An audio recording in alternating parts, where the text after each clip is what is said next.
Okay. So it's Sunday. It's a beautiful day out and I've been outside all day doing yard work, doing housework, trying to stay productive, and I've been kind of taking the last few minutes to relax, kind of down regulate a bit. The wife and our little guy are taking a nap right now, and I thought, "Hey, what better time to jump on live to field a few questions and open the floor up to all of you who I'm sure on Sunday at this time perhaps might not be on YouTube, but I thought I'd take a chance. I'd roll the dice, and I'm here. I'm here for you. So feel free, ask some questions. We will hang out for a little bit and take care of those. This morning, we had a really fun time. Right around 8 o'clock, went over to a local park and we did a 5K walk for the Alzheimer's Society. So it was nice to get out and do some kind of like social distance walking, meaning that we had a few friends there that we could talk to from a distance. So it was kind of cool to be able to take advantage of a little bit of sunshine and smile. Any knee pain and ankle pain relief? Glody Poba. Knee pain, it really depends on the nature of the knee and ankle pain, because saying knee pain and ankle pain, there's just such a wide variety of acute and chronic injuries that can occur. So if you can give me more specificity, more specific kind of criteria, what's happening with your knee and your ankle? Like, is it a patellar tendonitis in your knee? Is it a plantar fasciitis in your foot, in your ankle? Did you sprain your ankle, or do you have weak ankles? Do you have a bone spur? Like, let me know what you have going on. I'm going to open a window here, get some light in. So just, questions. Questions.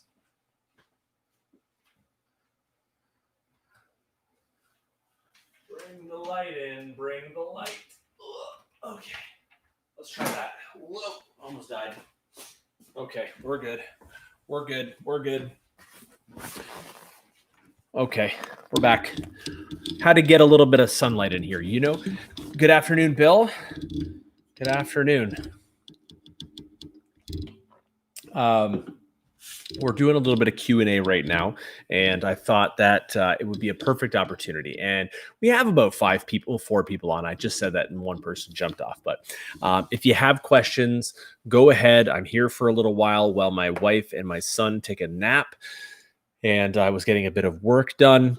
What do we do this entire week? A lot of shoveling and gravel. I ordered in 4 yards of gravel. If anybody knows measurements of gravel, that's a lot of gravel, a lot of heavy gravel. We had to kind of re-gravel the side of the house and the back of the house, trying to up that curb appeal. We are considering starting to look for a new home, and I'm trying not to get too excited. That's one of those things where it's been on the bucket list for a while, but I try not to get my hopes up until things are ironed out, smooth, and taken care of. When I band or run or even jump, my knee hurts. I sprained my ankle like 6 months ago and it still hurts. So ankle sprains, kind of post-ankle sprains, is one thing. What'll happen a lot of times with an ankle sprain is your body will create scar tissue around that joint, and the scar tissue serves a purpose. It has healing components to it, but it also provides structure and support to a weakened joint. So there's a certain amount of manipulation or movement to that joint that you're really going to have to take care of, meaning you're going to have to move that ankle around and kind of move through that pain. You can use your hand and your thumb and grind out some of that scar tissue that's in there. So it's a little bit uncomfortable. I've been there firsthand. I've sprained my ankle many, many times, but also increasing the stability of that joint over time is going to help to reduce the body's need to depend too largely on kind of like a weakened area. So some single limb or standing on one leg more often, moving through ranges of motion, challenge the ankle, the muscles of the ankle and the lower leg complex to really work and hopefully provide a relief over time. That's going to be a bit of a grind session for you to get through some sore ankle pain. Now, your knee, if you're jumping in your knee and running and your knee hurts, probably right underneath the kneecap. If it's like, if it's like right under here, if it's right under there, that's kind of a typical place for a very common jumpers and runners issue. We call that patellar tendonitis. They coin it jumper's knee.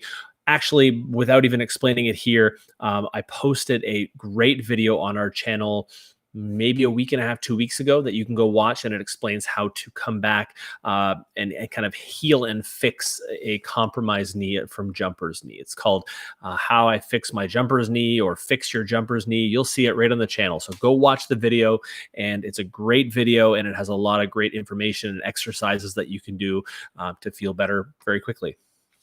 So start with that while I sip on my San Pellegrino. So yeah, if you have questions, drop your questions in the side here. We have great discussions normally when we jump on here live, and today will be no exception, or it might be an exception. I don't know. No problem, Glody. You do your thing. You go watch that video. Make sure you give it a like, give it a thumbs up. See this? This is a blister, and that's a blister from shoveling a lot. All that gravel, shoveling the gravel, leaving the skin on the shovel. That's it. It's manual labor. Every now and then I have to put the nose to the grindstone and just sweat and get some work done.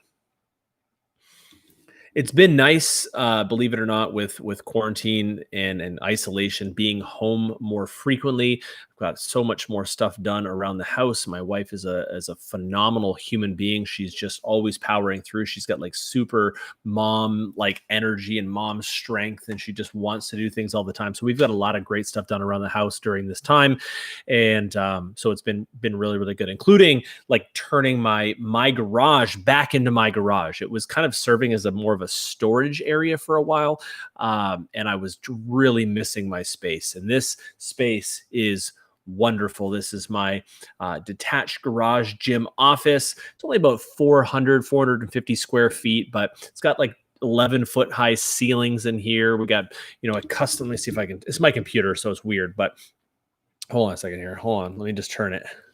You can see like I built pull-up bars up there. If I keep rotating and don't break, like there's a big old TV over there. It's just a nice space, and I'm at my office, so I'm in the corner. Hold on. I just want to make sure I'm still super handsome. Okay, we look good. We look good.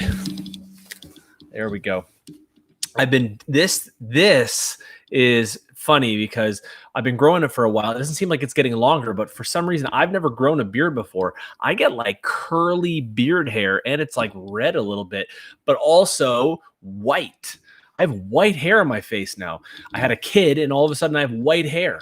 For the longest time, I was sneaking under the radar of age because I looked a little bit younger, right? People be like, yeah, you're like 27, 28. I'm 36, and now I show it. I got freaking white hair on my face. Storm Performance in the house. What's going on, Storm Volleyball? Good to see you guys. Coming out of the stay-at-home, high school and college athletes have less time to prep. How careful should they be, and how should they phase in the next 8 weeks?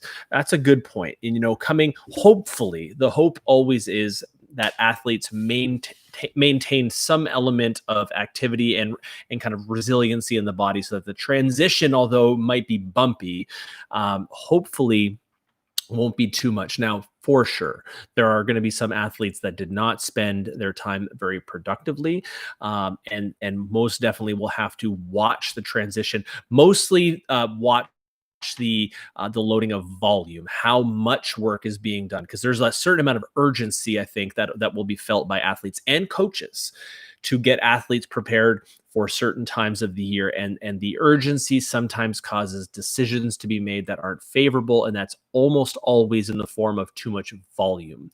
So I'd recommend, if you want to get a lot of work done, is just a high frequency of work versus a high volume. So training, every single day, but 30, 45 minutes worth of work. Obviously, you'll have skill work and sport work alongside of that strength and conditioning elements, but just manage volume. Make sure we're prioritizing recovery. Nutrition is going to be big. I think that's one of the biggest swing and a miss that we see with athletes is, I got this great training program, but I'm eating like a hot dumpster and just putting garbage in my mouth all the time. You can't out-train your poor food choices. And that's just the bottom line, is you have to make sure that if you want your body to perform at a certain level, there's a certain level of sustenance required to make the body be able to function at that level. So phasing in over the next 8 weeks is really going to be management of volume and starting on and erring on the side of less and transitioning to finding that kind of pocket of comfort as an athlete as you're training. But I wish you luck. I mean, it's not going to be easy at times. Never really is easy. I mean, we're committing to putting ourselves through discomfort to be better as people and athletes. So just make sure that you're really managing the volume, and I think everything will work out just fine. Haxason here back on the channel. Do you agree with ATG? I think is what you meant, training, aka knees over toe guy. Ben is a friend of mine, and Ben runs a great business with ATG, and I know his other coaches, and actually one of his coaches, Connor, is one of my certified coaches, a jump coach. So I know that ATG's core is rooted in the same thing we're rooted in, which is to make athletes better and stronger and more resilient. Now, the knees over toe concept is not a concept that Ben came up with. He popularized the usage of knee over toe to kind of take away the stigma around it. Now, I think they use it a little bit more. I suffice it to say a lot more than we would use it, but that's not a bad thing. And I think it's one of those, who do you resonate with, right? Like, if you resonate with ATG's training and you like it and your body takes to it, then it's great. All training can work, and all training does work. It's just a matter of how long does it work for, and is it the right option for you?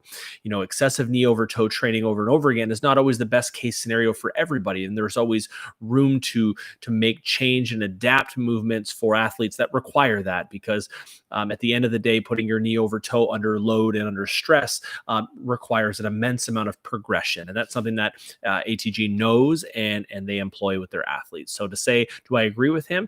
Yeah, in a lot of respects, we absolutely agree. But we have our own methods of training, kind of rooted in, I think, a bit more experience as a whole. And that's not to say that that's a better route. It just means that, like, I've been a strength and conditioning coach now for 16 years.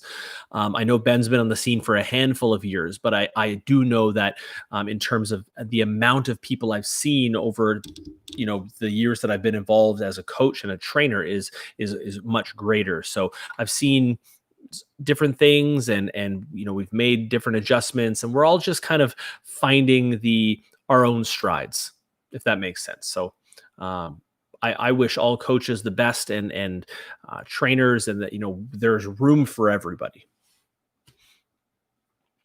Jaden says, does it matter how long my penultimate step is? It does matter how long it is. Now, how long that is, again, will be different person to person, and largely will be due to how stable and strong you are as an athlete to be able to support certain positions and lengths of your penultimate stride. So, what everybody can do out of the gate that doesn't require too much additional strength and stability is just push more actively through that stride, meaning that you're creating acceleration, and you're creating and kind of complementing the intent of the jump, which is to be powerful and accelerate.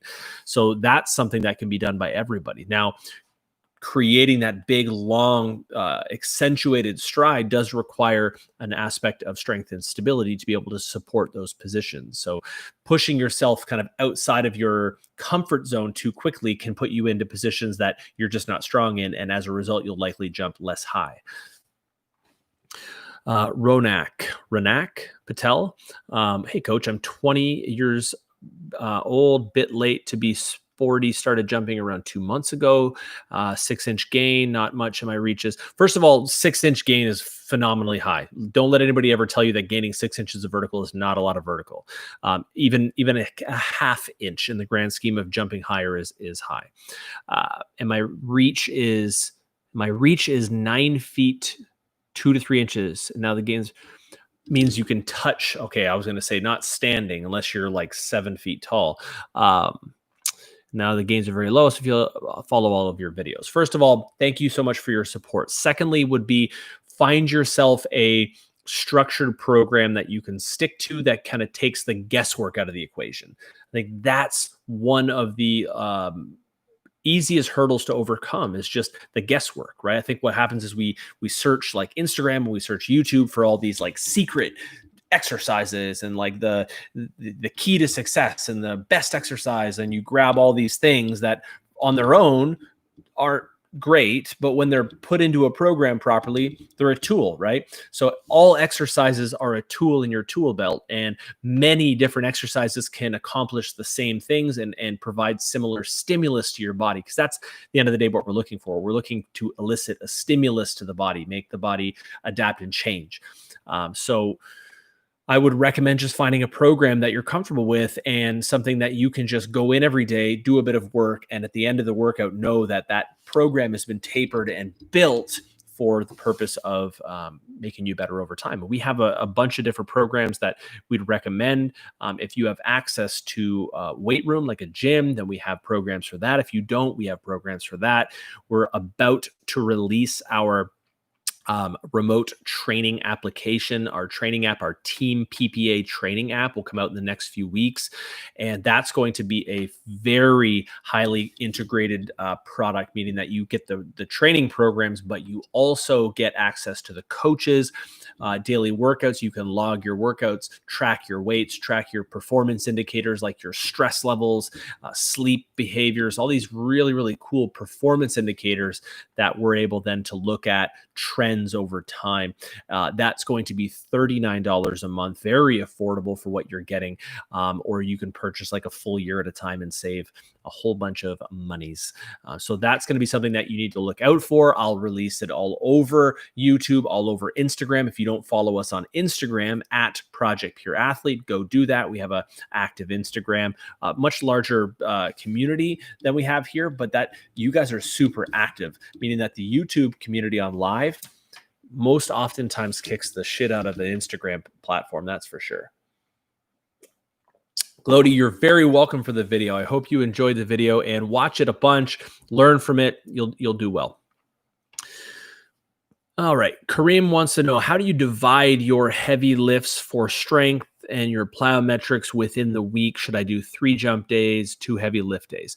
So if anything, I'd reverse that personally. Like we tend to have less jump days through the week, and those jump days to have a very controlled amount of volume. So we want to keep the body ready with the proper activation and our nervous system very responsive so we can jump. But if we jump too much, then we run the risk of kind of injuring ourselves quicker and more frequently. So what we like to do is, depends really where you are in terms of your competitive season. If you're just somebody trying to jump your highest and you don't really play a sport and you don't have to worry about a season, that looks a lot different than if you're a volleyball, basketball player that is, mid-season and, wants to be able to jump higher and wants to be able to be stronger. Those things look completely different. So structuring wise, typically it really depends on how conditioned you are as an athlete, like how much training age you've accumulated over the years. It can range anywhere from, 3 to 4 times in the weight room and 1 to 3 times jumping. So to say exactly what you should do is very difficult because I don't know enough about you as an athlete to give that. I'd say one of the biggest mistakes that jumping athletes make is jumping too much. Okay, should my head be relaxed through the penultimate? And I cannot pronounce your name because it's in Russian, it looks like, and I don't speak Russian. So should my head be relaxed? Your head should be very neutral, meaning that as I'm going through my penultimate stride, the goal is I'm still covering horizontal real estate, right? I'm moving through my approach. So there's no need for my head. First of all, there's no need for my head to be tense. If I'm tense and I've kind of engaged all of this musculature through my neck and upper back, it affects the effectiveness of our shoulders. And our shoulders are super important in jumping because they help to elicit a powerful arm swing. So relaxed, number one, very similar to how you'd see a sprinter be, right? Sprinters are going to be super powerful, but when you watch them in slow motion and they're sprinting, their face, their neck, their head, and their shoulders are all very relaxed. So yes, relax. Number two is to make sure that we're not cranking our head back and looking up and staring at the target. Is when we create this really like dramatic hinge we impinge some of the nerve roots that supply power to our shoulders. So keep your head and neck very neutral. Use your eyes to look. A slight bit of extension is fine. You just don't want to be cranking your head back the entire time. Good question. Whoa, okay. Questions are pouring in here. How do I make my penultimate step longer and my arms faster? Daniel, you have to practice, and you practice and you practice. You practice by removing a lot of the initial strides of your approach and working through a short approach, working through what we call our push punch drill, which is basically just the penultimate and the block. So a push into a punch, and then synchronizing the arms so that when the block foot, that last foot hits, the arms are striking down at the same time. How to get quicker and faster while what? Should I do jump training while trying to lose fat at the same time? So why can't jump training be the stimulus that helps to burn and utilize body fat as fuel? So one thing to understand is that as you build muscle in the body, right, as you make your body stronger, that new lean mass that you've created requires energy from your body to be able to hold on to.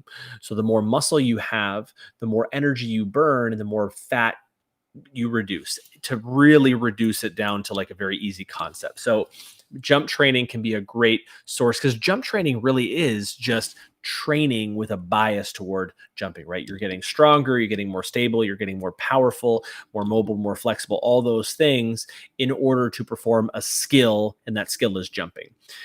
When someone says jump training, and that, I think what a lot of people think is plyometrics. Plyometrics are just a part of jump training. And if you're doing a program that's all plyometrics, run away from it.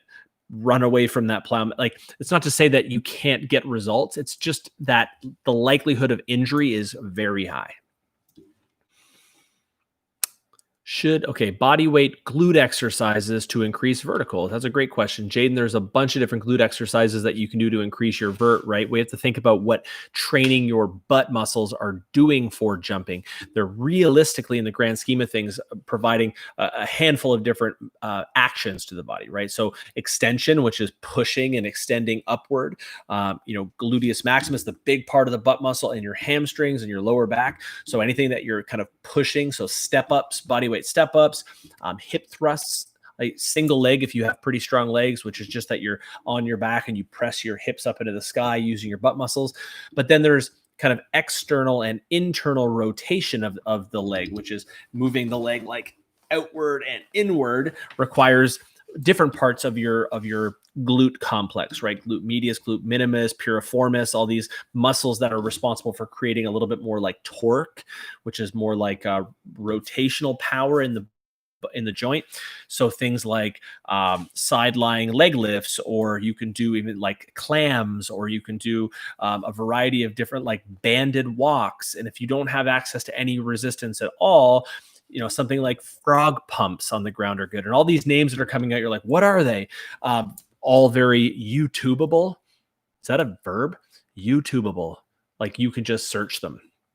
And they're really, really good. So there's tons of different exercises for the glutes, but you have to think about like what you're trying to improve, right? The glutes is not just like glute, like one muscle. It's a whole bunch of muscles. Okay, I'm just trying to get through all these questions now. How many plyo touches per week in your opinion? Depends where you are in your training. If you're just training generically, to jump higher, hopefully you've progressed through some element of strength and stability to create a basis of foundation. And you can get into something where you're doing plyometrics type repetitions upwards of a few times a week. But again, volume low, intensity high, rest high. All right. For Italy in the house. Hey, Maruz, thank you. Italy, hi. We love Italy. And when I say we, I mean my family. So my wife and I have been there a couple times and we love it. Is beach volley more compatible with jump training and all these components, plyometric session, strength training, since it implies landing on a softer surface? Is beach volley more compatible with jump training and all his components? So beach volleyball benefits from jump training just the same as, any other sport would benefit from jump training, which is the difference being is when you're moving in and out of sand as a jumper, the the need of your the need of the jump is slightly different, meaning that you're going to rely a little bit more heavily on relative power output, your ability to be extremely powerful, especially from a static or a stationary start, because sand you can't get moving quite as fast on as you can on court. Also, friction is different on sand because you can't apply the same type of brake to the ground like our block foot in volleyball and indoor. You can use your shoe and it creates friction, sticks. Sand doesn't do it. You slide. So everything's going to be straight down. Everything's going to be pushing downward. You can still create acceleration forward, but your movement through your penultimate stride, your second last stride, is much more of what we call a gallop, which is a bit more of an arcing stride, versus indoor is much more horizontal and downward. So the training in the gym is going to be very similar, meaning that you're going to just get stronger, but you're not going to have the same need for things like reactive training, like quick pogo hops. Like, you should still be doing some, but it's not going to be as reliant upon. You just have to be able to apply force to the ground as hard as possible.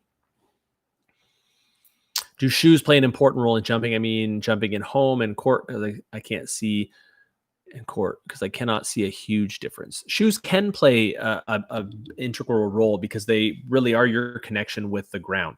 So number one is you're going to find a shoe that's comfortable for you. I think at the end of the day, the brand and whatever it is not as important as the fact that it feels good on your foot. For me, I always jumped in a low cut shoe as a pro dunker and a volleyball player. I jumped with a low cut shoe because I like to be able to move my ankle. I liked the feeling of the freedom at the ankle joint.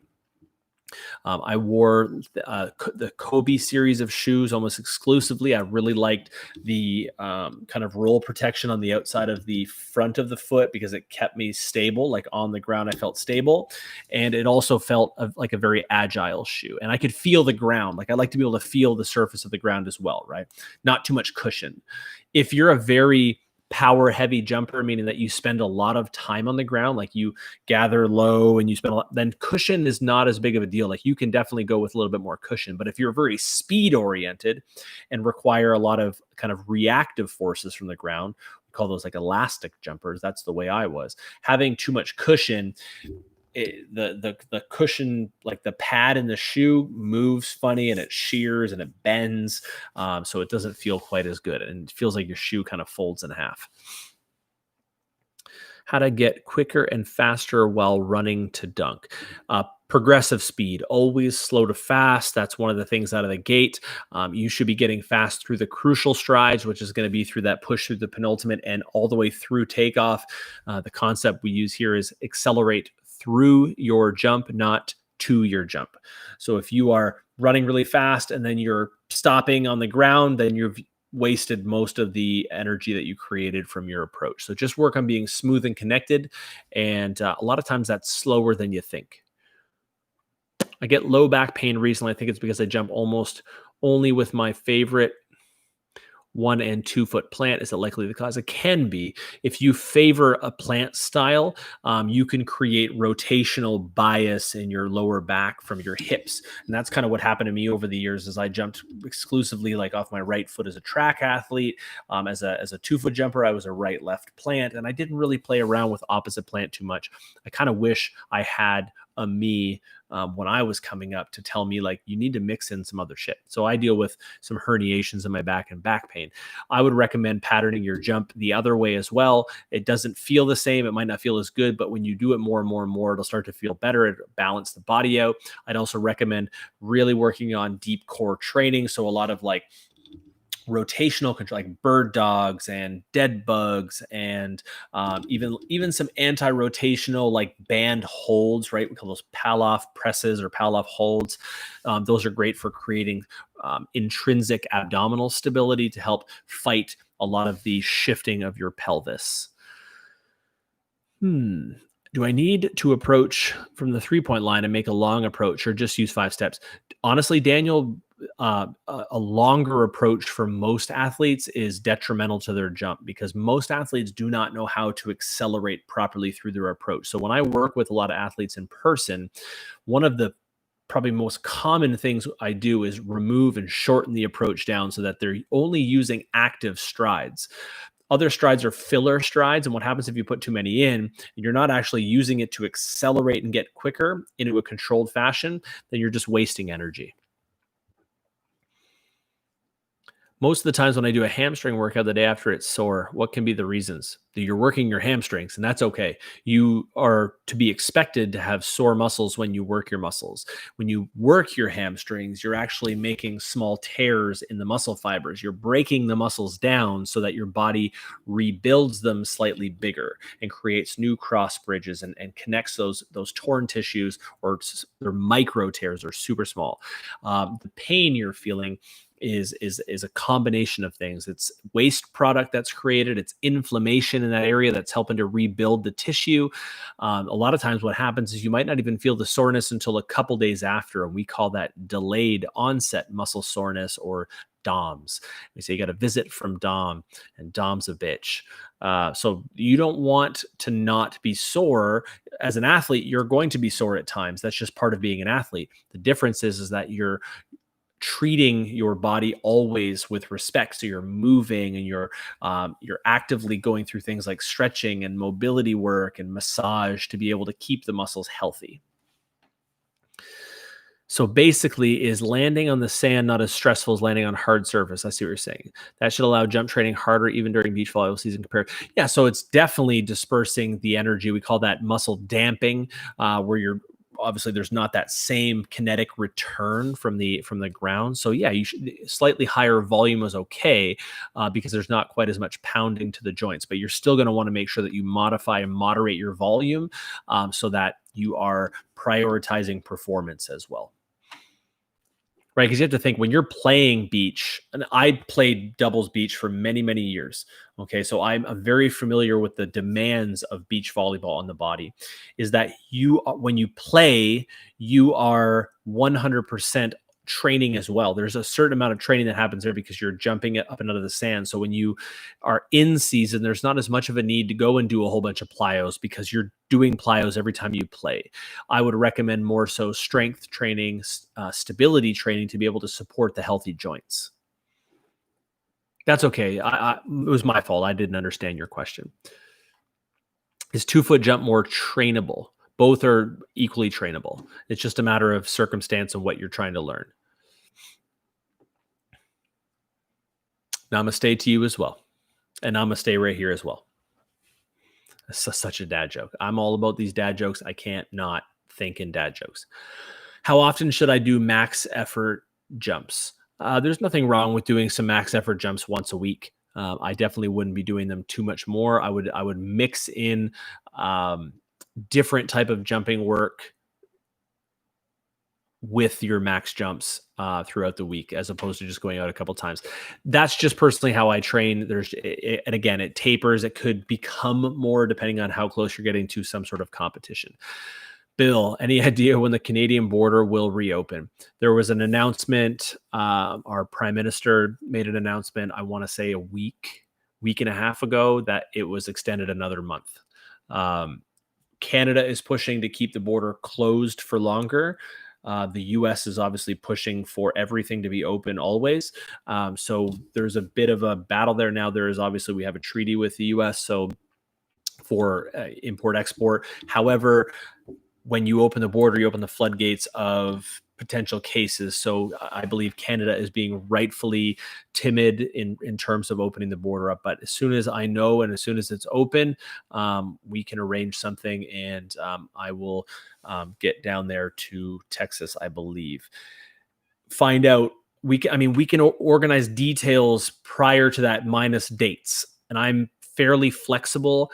I have a lot of dates available for 4-day excursions, because technically it's 4 days when you account for the travel, and I can be down there. It'll really just depend on if it's just your daughter, or if we're going to grab a handful of athletes as well to just disperse and kind of ease costs and things like that. So we'll figure something out. I absolutely miss traveling and working with athletes. I absolutely love it. You'll see when I'm there, it's I'm right at home, and I love it a great deal. So we'll make sure we take a good care of everybody as soon as we can. I jump without ball higher rather than with it, which is very common. I mean, if I throw the lob, I don't jump as high. Yeah, Daniel, I totally understand. So, one of the things about dunking and throwing lobs is that when you get fixated on a catch, what happens is it becomes all about timing, meaning that if you're not, when you don't have a ball, you can jump with the rhythm that feels comfortable to you. When you throw a lob, you tend to like, if you're not timing the approach properly, you might slow down or speed up to try to get to the ball. That throws off the rhythm of the jump and you don't jump as high. So it comes down to being patient. I was a lob dunker when I was a pro dunker. Almost everything I did in contest was off a lob. So you throw the lob, wait a couple seconds, and then approach aggressively. Be patient. Okay. Understand that dunking is two skills, jumping and dunking. So you need to practice both. Is there a difference between jumping on asphalt or a basketball court? Absolutely. Jumping off asphalt. So basketball courts are typically built over a subfloor. Subfloors provide a bit of cushion and give, meaning there's almost like a bit of a trampoline effect to certain hardwood floors. It also is a little bit easier on your joints. Asphalt, very hard. A lot of that return energy is dispersed. And if you don't have stable joints and strong muscles, then energy just finds a way to escape. So it's a lot harder on your body to jump off of asphalt, and a basketball court definitely provides a lot more return potential. William, do you have any tips for a strength and conditioning coach starting a career with an elite basketball team? Scary as hell. William, I'm there with you. Okay. I've been a strength coach now for 16 years, and part of building that reserve tank as a coach is going in, just going for it. So my advice to you as a coach going into an elite basketball team and as a starting your career is be a fucking sponge. Soak up everything you can and take your coaching ego, because we all have one. And even brand new coaches now, especially with things like social media and access to things, we tend to think we're a little bit further along than we actually are. Remember, there are people that might not be popular on Instagram and YouTube that are exceptionally smart, and you can learn a lot from them. So when you go into any new setting, is constantly learn. Don't be afraid to take chances and own up to your mistakes when they don't work. The amount of times I've tried things, they didn't work, I could fill up a book full of those stories. So you have to check your ego and go in there with one thing in mind, and that's always athlete first. As a coach, I think my biggest strength is my ability to connect with athletes, the human side of coaching. We all want to be the smartest in sports science and be able to provide the best, programming to be able to get the best out of the athlete. Bottom line, at the end of the day, is the athletes haven't bought into you. If they don't trust you, your program could be the best program in the world, and it's going to be dog shit, and they're not going to do well. So work on connecting with people and refining your communication skills. That's one of the great feedbacks I get with my seminars and my workshops is he's a very good communicator. That's something that I pride myself on, and I've worked very hard over the years to be very good at. So never underestimate the ability of communication to be your strong suit. You're going to do just fine. And we have all been in this position where you're taking kind of your first major step as a professional in the space. And be a sponge, people first, and right. Don't have too many expectations out of the gate. Just do your best. Do your best. Lef, what's up, man? What about windmill off the lob? Should we catch the ball while it's low in order to create force with our shoulders and hands? I liked personally with a windmill, I liked to catch it kind of up closer toward its apex as it's getting toward the top, because I can kind of take it through its last bit of range, and then I can pull it down into that windmill position as I'm getting closer to my apex. So it's about timing. Like you should be you want to be at the peak of your jump when that ball is behind you, right? You need to be able to, that's a very quick movement, but you need to be at the peak of your jump when you're about to dunk the ball. What we don't want to do is get to the peak of our jump and then try to windmill it. So it's all one smooth kind of seamless movement. Is weightlifting necessary to increase vertical? No. But will lifting weights help expedite the process? Yes. It is 100% progressive in terms of resistance, meaning that body weight can take you to a point, but then after a certain point, you're going to need external load to be able to provide more progression. So, yeah, like don't be afraid of weights. Don't think that you need to be super technical and do a whole bunch of different like you can get away with a handful of lifts and do wonderful things. Maybe I'll make a video on that, like, you know, training through with a handful of exercises and just show you how effective it can be. We use a lot of very simplistic movements because it's all about eliciting that stimulus from the body. I think there's this notion that things have to look super complicated to be effective, and that's just not the case. 9 times out of 10, making it more complicated just makes it harder to learn, and you don't get the actual result you're looking for from it. Jaden wants to know how long it took for me to get a 40-inch vert. So I had a 40-inch vert by the time I was probably 21 years old. I was a pretty naturally good jumper beforehand. And when I say naturally good, what I mean is that I was obsessed with jumping my whole life. So I didn't do any specific, like, training programs before that other than play sports and jump a lot. When I hit about 20 years old, I started dabbling in the weight room and noticed that putting extra work in the weight room not only allowed me to jump higher, but more often because I was stronger. So I took my jump from a natural, when I say natural again, it's not like I just showed up and I could jump that high. I've been practicing jumping for a long time, probably around 36, 37 inches to a very trained 48-inch vertical almost 2 years later. So and then I trained through my whole 20s to maintain that vertical and become a better athlete. William, thanks. Always finding inspiration from you. That means a lot, William. Thank you very much. There's one thing that makes you feel really good as a more seasoned coach, and that's when you know that your work and what you're doing is helping the next generation of coaches feel confident and do their thing. So I wish you nothing but the best and good luck, and stay positive, man. Like, don't be afraid to sample and take chances. You're going to do just fine. I had the ability to make between the legs dunk, but I just can't understand the technique. Any tips? Yeah, keep practicing. Low rims are good too, to get that transition down.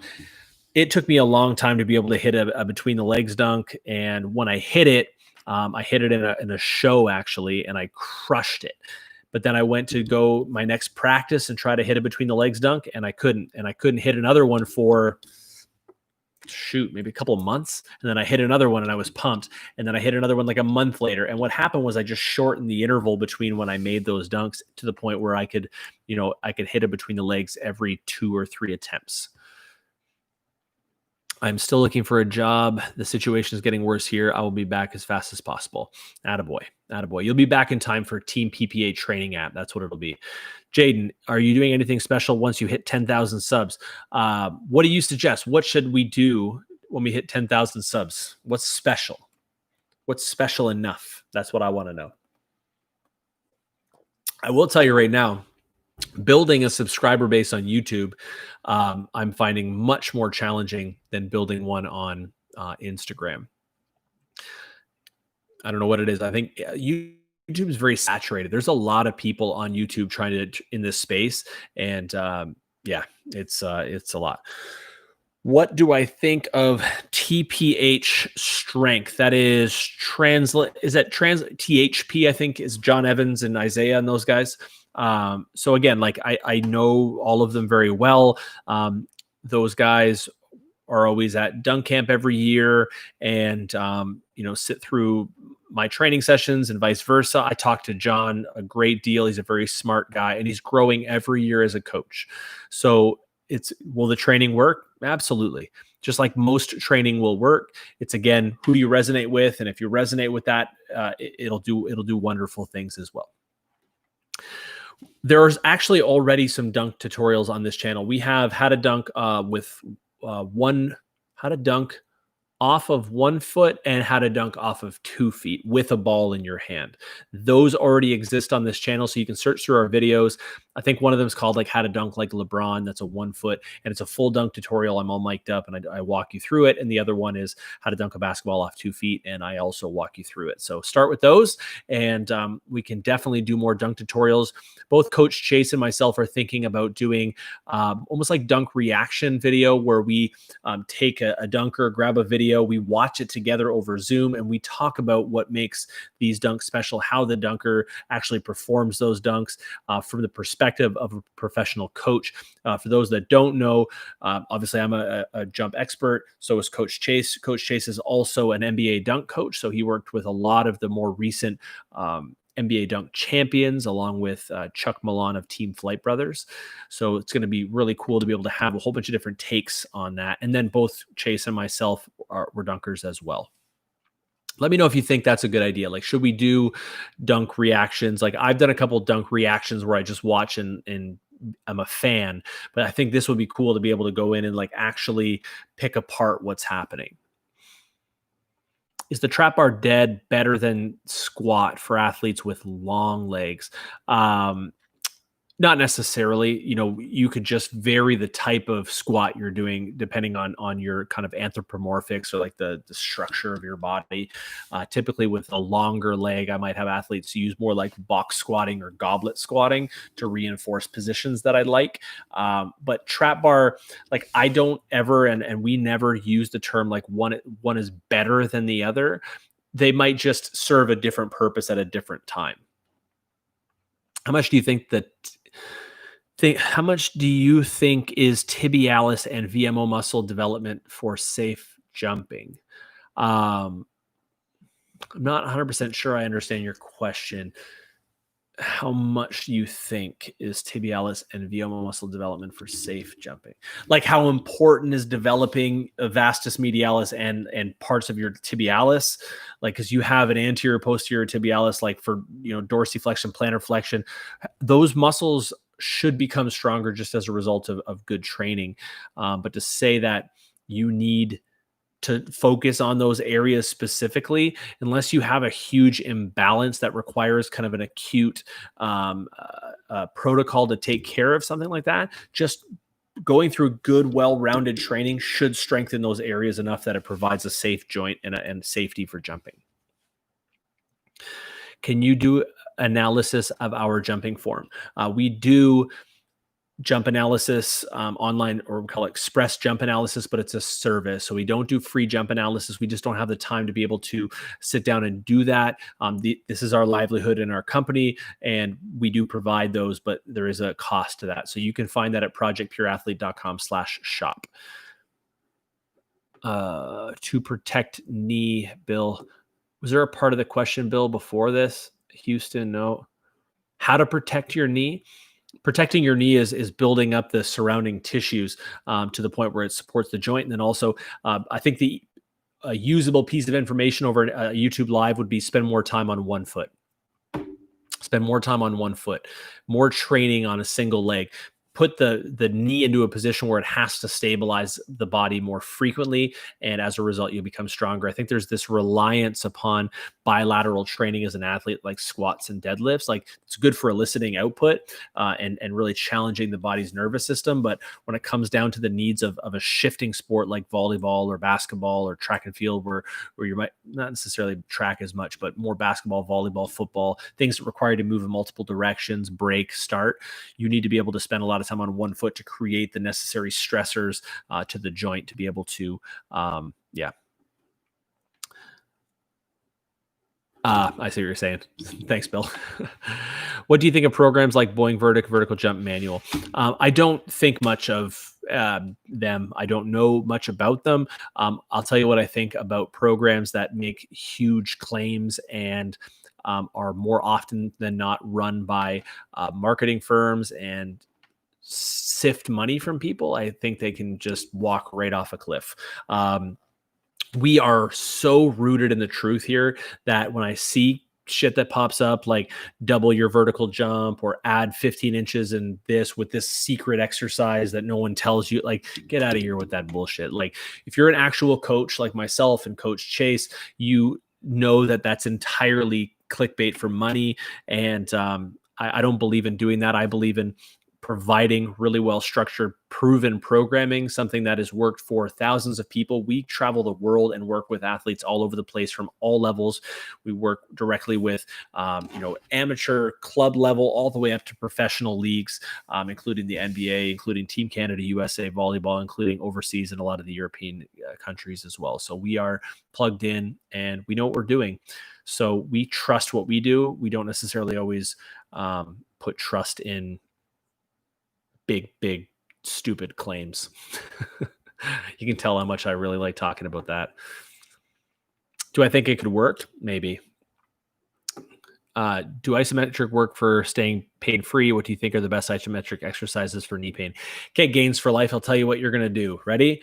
You're going to go to our channel where our videos are, scroll back maybe 6, 7, 8 videos. I'm not sure. There's a blue thumbnail. It's called Fix Your Knee or Your Jumper's Knee. And you're going to watch that because I just made a really great video with all the exercises you're going to want, talking about isometrics and slow eccentrics and slow concentrics. And you'll have a good time watching that. Make sure you leave a comment and smash the like button as well. 2 questions, Wendy. Ask them both. We'll hammer them out. And then I'm out of here. It's been almost an hour and I got to go hang out with my family because it's Sunday. And really, I probably shouldn't be on here. Sometimes my wife's like, can you please just not work? And I say, sometimes it's just not in me. I'm here. I'm here for you. Do you still recommend a strong block step when wanting to maximize height as well as distance? The block would just look different in terms of its timing of application, but mostly what's going to look different is the speed coming into your takeoff. You're probably going to have a little bit more. The block's not going to serve this. It's going to serve the same function, just not as efficiently, and you'll transition through that. Or you can come in nice and slow and you can ride that plant longer, and then you can really just extend through your block. How does Nick Britz jump so high? Lots of practice, strong guy, and genetics. Lots of stuff. Thanks for answering all our questions. You're very welcome, Neville. Thank you. Thank you for saying that. I appreciate that, Bill. Anyway, I'm out of here. It's been a pleasure as always. If you have any more questions, just post them. I'm beating the crap out of my microphone. Post them in the comments under this live session. I post all the live sessions in a live area. I'm still learning YouTube. Bear with me. And watch the other videos and comment on them and share them and help us. We're at like 9.6K subscribers. I firmly feel like we are deserving of a bigger audience for what we have to say, and how much I know that what we're saying is rooted in experience and trial and error and lots of research. So help us with that as well. And I appreciate all of you very much. This is Coach Ty, digital high five, actually digital elbow bump, social distance style. We'll talk to you soon. Bye.